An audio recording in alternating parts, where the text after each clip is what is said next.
The whole story of J.Lo's absolutely wild year really explodes with this one piece of news. The official, final end of Bennifer 2.0. But how we even got to this point, and what happened right after, well, that's the real story here.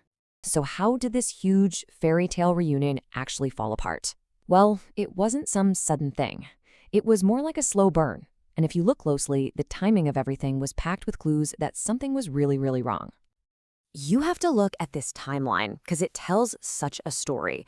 J.Lo officially filed for divorce on August 20th, which was their second wedding anniversary. But the date of separation is listed as April 26th. That's almost 4 months where the marriage was privately over while the public was just starting to pick up on the rumors. Filing on the anniversary, that feels like a statement, a very deliberate move.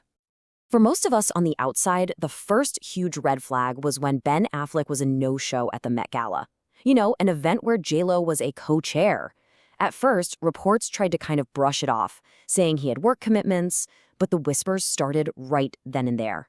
And then boom, she spotted house hunting by herself, and the questions just got way louder. And this is where we see the public-facing side of a very private crisis. To try and kill all the speculation, they really put on a show. They were photographed at farmers markets, they made sure their wedding rings were super visible, and J.Lo even posted this glowing Father's Day tribute calling Ben our hero. But all the while, reports were claiming he'd already moved out of their house. So all of this personal drama was unfolding at the absolute worst possible time for her career. I mean, her entire creative strategy for the year, everything she was putting out, was built on this romantic foundation that was literally cracking in real time. Think about it. Her new album, This Is Me Now, a movie to go with it, and a documentary called The Greatest Love Story Never Told. All of these were super personal projects, all about her getting back together with Ben. It was this massive, all-in bet on their love story. But instead of being this huge triumph, the whole thing just landed with a thud. As the divorce rumors got stronger and stronger, the sincerity of it all just felt off. Online, people didn't just ignore it. They were actively making fun of it. It created this wave of criticism instead of hype. And the fallout came fast. The tour that was supposed to promote the album, canceled.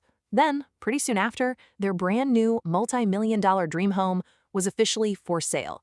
Every single piece of this love story empire was just being taken apart right in front of our eyes. Just as J.Lo was becoming the internet's punching bag for all the wrong reasons, the entire narrative just flipped. I mean, dramatically.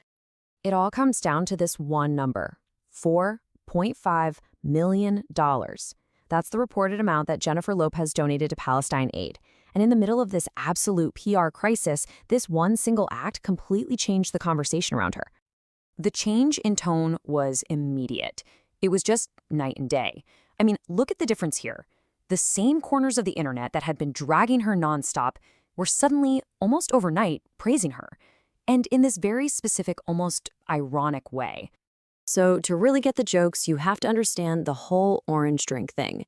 Earlier in the year, she did this Vogue video where she tried to be relatable, mentioning her go-to order from a Bronx bodega. The whole thing came off as super inauthentic, and it instantly became this meme people used to say she was out of touch. But here's the thing. While the court of public opinion was suddenly on her side, the actual legal stuff was reportedly getting way, way more complicated. The divorce filing wasn't the end of the story. It was really just the start of a whole new fight. And this was the detail that just shocked everybody. For a couple with this much money, and with this being her fourth marriage and his second, the fact that they didn't have a prenup is a huge deal. It means literally everything is up for grabs. And according to sources from TMZ, the talks to split up all their assets have been anything but smooth. They've reportedly gotten pretty hostile, a total 180 from that united front they were trying to show us just a few months ago. So that leads to the big question, right? Why file for divorce before all the money is sorted out? Well, there's a lot of speculation that it was a purely strategic PR move. Think about it. If Ben Affleck had been the one to file, the story could have easily turned against her. By filing first, J.Lo got to control the narrative. So, where does all this leave us? I mean, Jennifer Lopez somehow managed to navigate a disastrous year and, against all odds, seems to have won back the public. But with no prenup and a nasty settlement process going on, you have to wonder, was all that public drama just the opening act for an even messier private war? The real story might just be getting started.